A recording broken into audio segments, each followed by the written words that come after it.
Magandang umaga, magandang gabi, magandang hapon sa buong mundo. Balik na naman tayo, ang Pastor na Cute, Alexander Santos, Sunday morning. Mag-aalay tayo ng worship sa Panginoon. At ang title natin ngayon ay The Cross versus the Law. Bago natin simulan yan, bigay muna natin ang little introduction.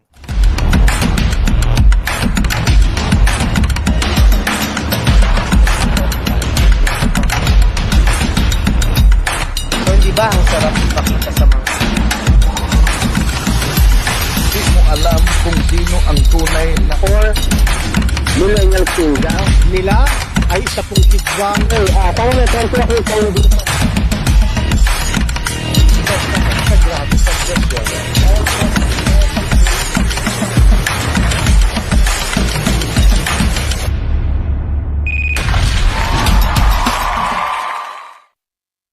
Okay, nakatawa na ako kaagad. Nakita ko kaagad ang aking kapatid sa Japan, Sister Christina.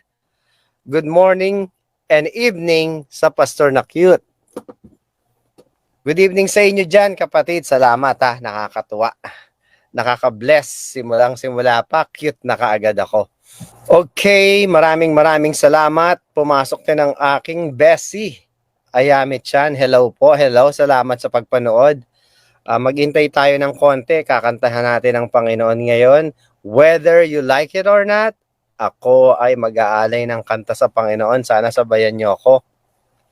Gagawin natin ngayon ay strictly preaching. Gagayahin natin, manggagaya ako ngayon. This time, gagayahin ko kung paano mag-preach ang mga prosperity preachers, yung tinatawag na nagbibigay sa inyo ng kasiyahan sa utak at puso nyo, at sa bandang huli kayo ay hihinga ng pera. This time, iba ang gagawin natin. Bibigyan ko kayo ng kasiyahan sa puso nyo at sa utak nyo, pero dito hindi kayo magbibigay ng pera dahil ang purpose natin dito ay bigyan kayo ng kaligayahan sa mga salita ng Diyos. Ang itatopic natin ay the cross versus the law.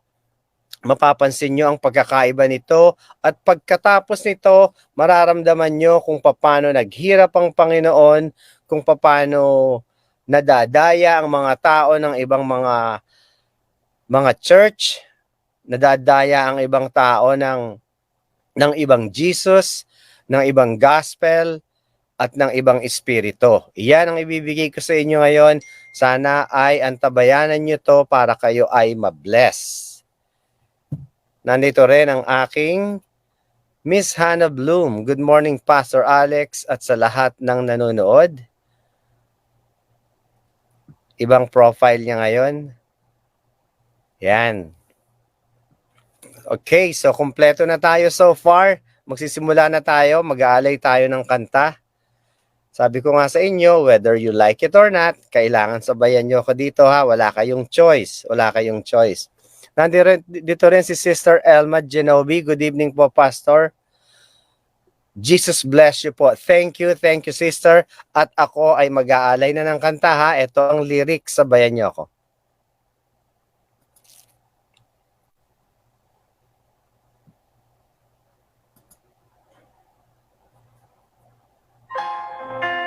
Ang title nito, Above All, ha? Ganda to kasi, magaling sa Panginoon. Thought of me, above all powers, above all kings, above all nature and all created things, above all wisdom and all the ways of man. You were here before the world began. Above all kingdoms, above all thrones, above all wonders the world has ever known. Above all wealth and treasure of the There's no way to measure that you were. Crucified, laid behind the stone, you lived to die, rejected and alone, like a rose, trampled on the ground. You took the fall and thought of me above all powers, above all kings, above all nature and all created things, above all wisdom and all the ways of man. You were here before the world began. Above all kingdoms, above all thrones, above all wonders the world has ever known, above all wealth and treasure of the earth, there's no way to measure what you were. Crucified and laid behind the stone, you lived to die, rejected and alone, like a rose, trampled on the ground. You took the fall and thought of me above all.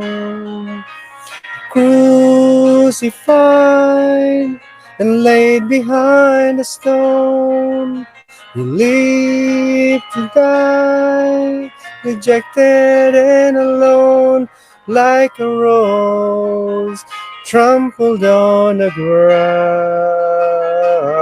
You took the fall and thought of me above all. Panginoon, maraming salamat po, Lord, sa umaga. Sa gabing ito, Lord, mayroon akong privilege to praise you, to worship you, O Lord.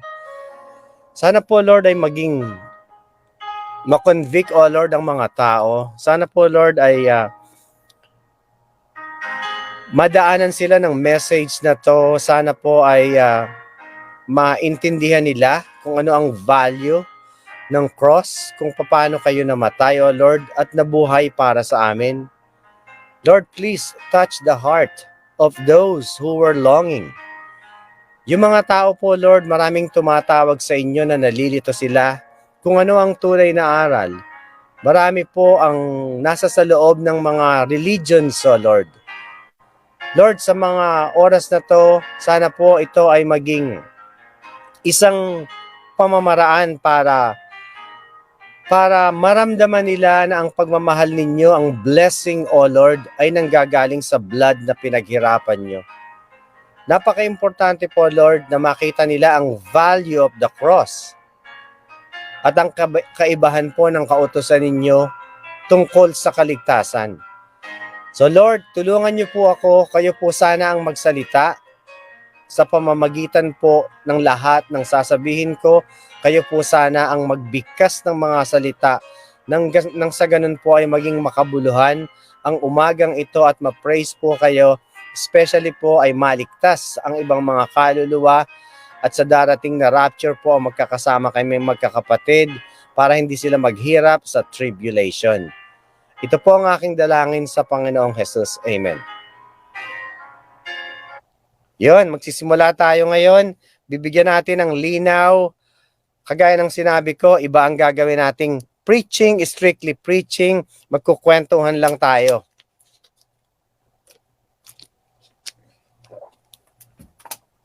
Bigyan natin ng shout out ang aking kapatid na nagbabantay kay ate. Good evening po. Hi, Sister Jinky.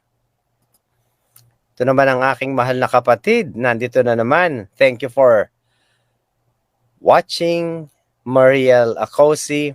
May the Lord God bless you and your preaching tonight as well as the hearer. In Jesus' name, I have to agree with amen. Ito yung kapatid ko sa Binyan, blood sister ko to. Good morning, Pastor Alexander, at sa lahat ng nanonood. Good evening sa inyo dyan. So bigyan na natin ng simula ang value or the cross versus the law.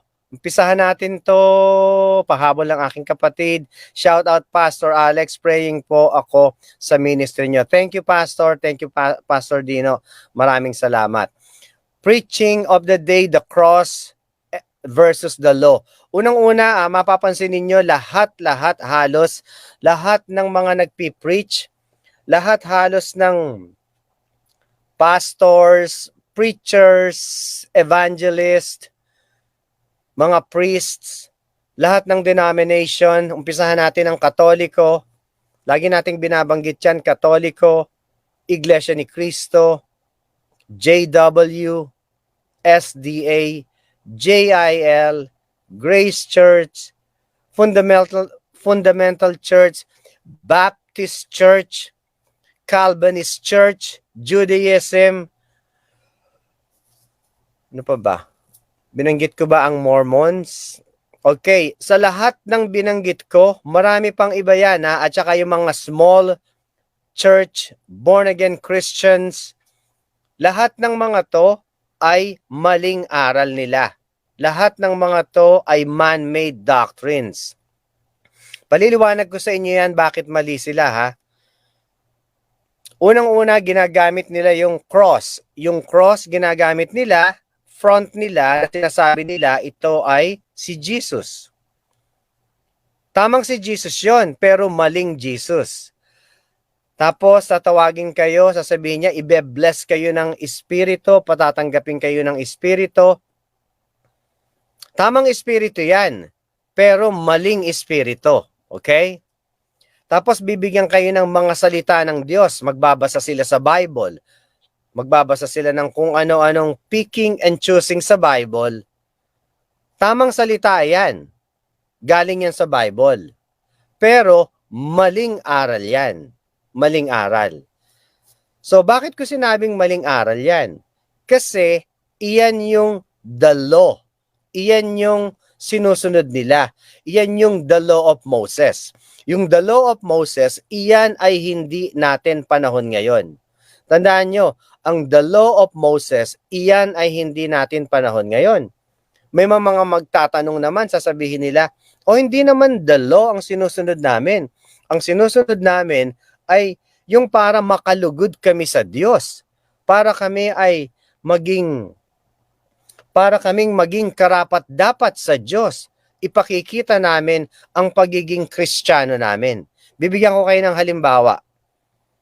Pumunta na tayo sa mga fake na Baptist Church. Okay, mga fake yan may mga fake dyan. Hindi ko mo Baptist Church ay under the true Baptist. Okay, iba yung Baptist Church sa Baptist at heart. Okay, talking about doctrinal. Pag nakita niyo yung mga Baptist na magbibigay sa inyo ng mga utos para may gawin kayo, magbibigay sa inyo ng mga ipagagawa sa inyo para kayo maligtas, iyan ay aral ng demonyo. Ang number one dyan ay si John Calvin at ang sinusunod nila ay ang church na Calvinist or Calvinism.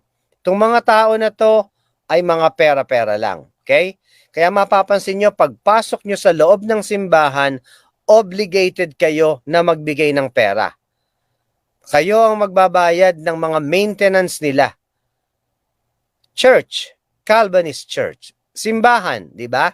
Mali yan. Iyan ang isang example na hindi nyo dapat sundin kasi may inuutos sa inyo. Iyan ang tawag dyan ay the law. The law of Moses, ang ibig sabihin sa law of Moses ay may ipagagawa sa inyo ang Diyos para kayo ay maligtas. Ngayon naman, nasa church age tayo, may ginawa ang Diyos or si Jesus Christ para tayo maligtas. Tandaan nyo ha, the law of Moses, may ipagagawa ang Diyos sa inyo para kayo maligtas. At sino ba ang under the law? Ang under the law ay ang nation of Israel at ang tawag dito ay religion of the Jew. Mga Hudyo to, under the religion. Okay?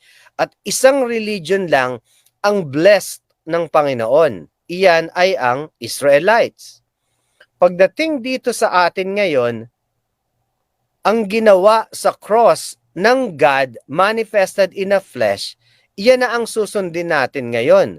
Yung ginawa ng Panginoon sa cross, hindi na under the law. Nasa Romans 6:14, the sin have not dominion over us, for we are not under the law. Ang kasalanan ni Eva at Adan na nawala ang espiritu ay wala ng karapatan sa atin ngayon dahil selyado na tayo ng cross ni Jesus Christ nung naniwala ka. Ngayon ay under na tayo ng grasya, sabi. Yung under ng grasya na yon, iyon yung faith na nakuha natin, iyon yung gift na ibinigay sa atin ng Panginoon sa Ephesians 2:8.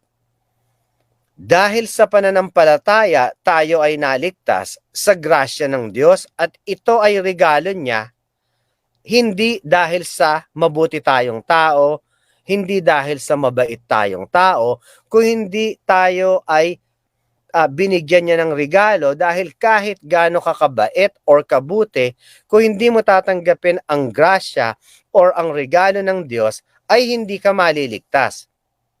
Kahit ikaw pa ang pinakamabait na tao sa buong mundo, hindi ka maliligtas kung hindi mo makikita ang blood or ang tinatawag na sacrifice ni Jesus Christ.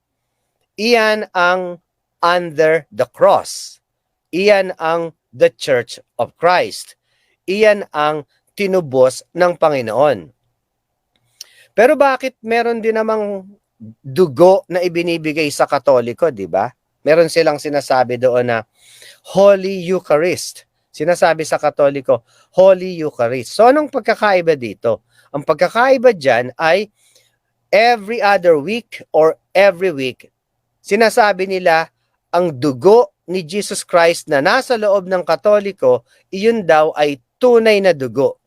Tanungin nyo lahat ang mga apologist. Ibig sabihin ng apologist, yung mga nagtatanggol sa aral ng Katoliko. Tanungin nyo sila at tanungin nyo yung mga pare. Sasabihin nila sa inyo na iyon ay totoong dugo ni Jesus Christ. Sasabihin nila yung kinakain nyo na tinapay doon, tinatawag doon, wafer.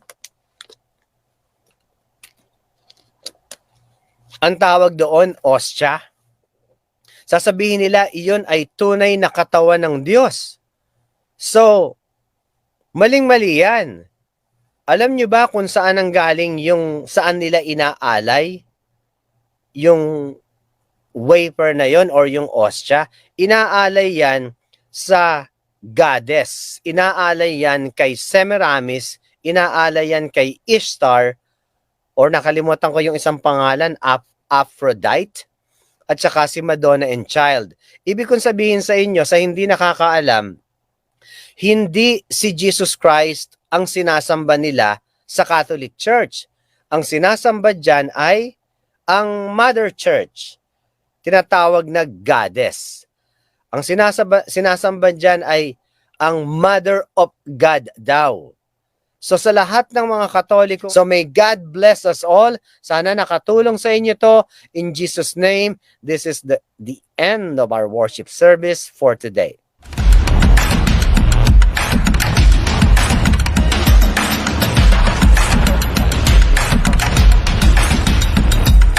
So hindi ba ang sarap ipakita sa mga... Di mo alam kung sino ang tunay na Or millennial kingdom. Nila ay isa pong kidwang Parang may kwento ako yung Grabe sa Diyos yun.